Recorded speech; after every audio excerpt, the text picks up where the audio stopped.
People make mistakes. It's part of human nature. Now and then those slip-ups can occur at work. Usually the mistakes is fixed and the entire thing is forgiven in practically no time. However, the workplace mistake is more difficult to overlook when the individual who makes it is an architect. After all, when the employee working the drive-through window gives you a quarter pounder rather than a Big Mac, it causes much less harm than when a 3,000-foot-long suspension bridge breaks down. Welcome to the channel, and today we're looking at the top 10 biggest building failures. And don't forget to subscribe, like, and hit the bell icon for more amazing content. And now, let's begin.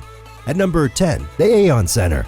Initially known as a Standard Oil building, then the Amoco building, and most recently known as the Aon Center. This 346-meter, 83-story office tower features a design by architect Edward Durrell Stone and was finished in 1974. The structure wasn't even completely constructed when the first piece of Carrara marble cladding, weighing around 350 pounds, came crashing down onto the street. Carrara marble is a lot more skinnier than building materials regularly used to clad structures. Serious defects had been noticed by 1985, leading to the installation of temporary reinforcements until the whole structure was eventually modified with a more sturdy type of marble in the mid-1990s. Number 9. The John Hancock Tower. The John Hancock Tower is a 60-story skyscraper in Boston that was made by the I.M. Pye & Partners architectural firm and revealed in 1976. Its striking minimalistic appearance won its awards from the Architectural Network, yet it was widely pressed with issues. One significant issue the structure experienced was its windows. They were falling out and smashing against the ground many feet below. In 1992, a book titled Why Buildings Fall Down, authored by Matthews Levy and Mario Salvadori, clarified that this was because of an unforeseen, repeated thermal stress to the windows panels. Eventually, every one of the 10,000 windows were replaced at a whopping cost of $5 million. The John Hancock Tower experienced one of these serious issues. Tall towers are intended to sway to retain strong gusts of wind. However, the sway is typically not felt by the structure's residents. The John Hancock Tower, however, swayed so drastically that it gave the people of its upper floors motion sickness. The issue was at last settled by the Cambridge engineer named William Lemercier. William Lemercier and his team needed some way to ensure the structure would stand up on its weird base. Their solution was numerous diagonal braces and a rooftop damper to restrict the building's sway. Number 8. The Vdara Hotel and Spa's Death Ray. While exploring hotels for a future vacation, numerous potential visitors would like to have certain features, for example, a minibar, a rec center, or close to touring sites. Nonetheless, the Vdara Hotel and Spa in Las Vegas offers an interesting accessory that neither its visitors nor its architects wanted: a death beam of light. The hotel opened in December of 2009 and featured an interesting curved structure. Its design focused sun ray beams and shined them to the swimming pool zone. The hotel's curved appearance mirrors a death beam when the sun hits the glass at a specific angle. Covered in windows, the 57-story hotel supposedly goes about as a huge magnifying glass, sending hot beams in the pool area, and as the day passes, the hot spot moves over the pool zone, increasing temperatures by around 20 degrees. Nearing the beginning of June 2016, a visitor indicated on Instagram that the pool was 107.6 degrees Fahrenheit. Thankfully, the hotel discovered basic fix: umbrellas. The staff had installed humongous blue umbrellas over the pool deck to shield bathers from the rays. The Vdara hasn't got any reports of burns since the first few incidents in 2010. Number 7. The Tacoma Narrows Bridge. The Tacoma Narrows Bridge collapsed because of strong winds on November 7, 1940. The Tacoma Narrows Bridge was constructed in Washington during the 1930s and opened to the public on July 1, 1940. The channel is about a mile wide where the bridge crosses the Sound. Shiny and wispy, it was the third longest suspension bridge on the planet at the time, covering 5,959 feet. Leon Moisa planned the bridge to be the most flexible ever made. Architects at the time accepted the plan, despite the fact that it surpassed ratios of length, depth, and width, which was far from the safe standard. After the collapse, it was uncovered that the architects had not completely considered the aerodynamic forces that were in play at the area during a time of strong breezes. At the start of construction, such forces were not completely contemplated by engineers and designers. And on November 7th, intense winds swirled the area and the bridge swayed a lot. The first failure came at around 11 a.m. when cement dropped from the street surface. Only minutes later, a 600-foot part of the bridge broke free. At this point, the bridge was being thrown back and forth fiercely, and at one time the walkway on one side of the bridge was 28 feet above the walkway on the other side. Despite the fact that the bridge towers were made of solid structural carbon steel, Mother Nature eventually prevailed and the bridge collapsed in her prowess. Later, examination and testing uncovered that the bridge was not designed against vibrations created by the wind load. and at the point when the bridge experienced the strong winds from a specific direction, the bridge couldn't handle it, and as a result, a collapse was unavoidable. Number 6. The Lotus Riverside. The Lotus Riverside is a residential apartment complex in Shanghai consisting of 11 13-story structures, and on the morning of June 27, 2009, one of the apartments fell down, narrowly missing a nearby building, and if it did not miss, it may have made one toppling structure to bring down another, making an alarming domino effect that fortunately didn't happen.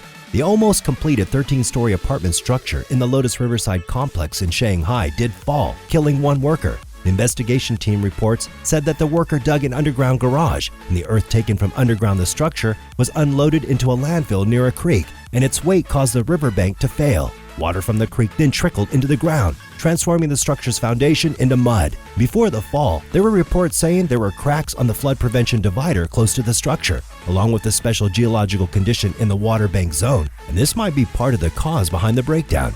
Theories are being made over the reason for the rare event, as though a Goliath bumped the structure over with a fingertip, with certain windows still unbroken. At number 5, the Ray and Maria Stata Center. The Ray and Maria Stata Center at the Massachusetts Institute of Technology was designed by award-winning architect Frank Gehry. It opened in 2004 and has the Computer Science and Artificial Intelligence Laboratory, the Department of Linguistics and Philosophy, and the Laboratory for Information and Decision Systems. It was famous for its unusual angles and massive walls that tested the rules of material science.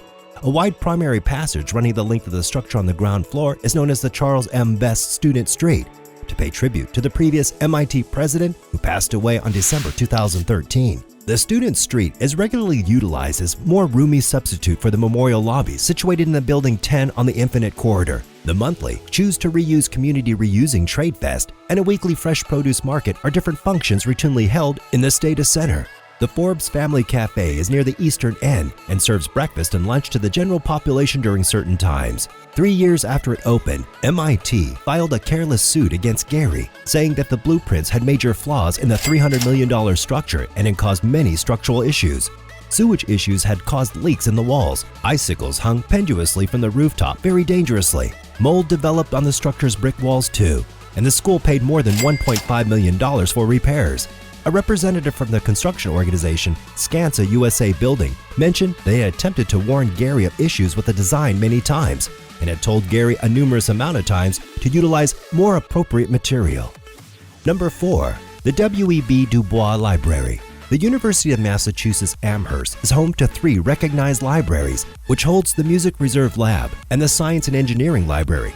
Nonetheless, the most popular in the W.E.B. Du Bois Library, a 26-story building that is the tallest library in the U.S., less than 2 months after its opening, started to shed brick chips, an event known as spalling. There are different urban legends that continue about its causes, the most well-known of which is that the engineer who planned the structure neglected to consider the heaviness of the books to be housed in it.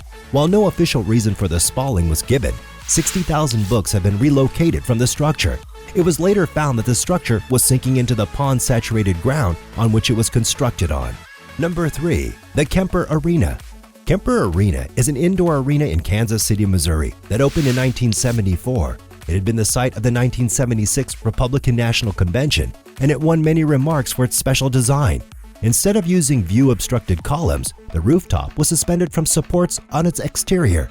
On June 4, 1979, the rooftop fell when a bad storm battered the city.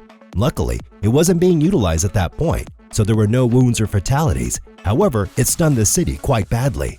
The rooftop had been intended to remove water gradually in order to not flood the nearby Western Bottoms region. That made the water gather on top and cause the roof to sag.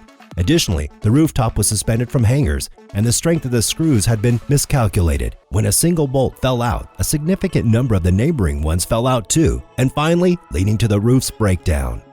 Number 2. The CNA Center Window Accident.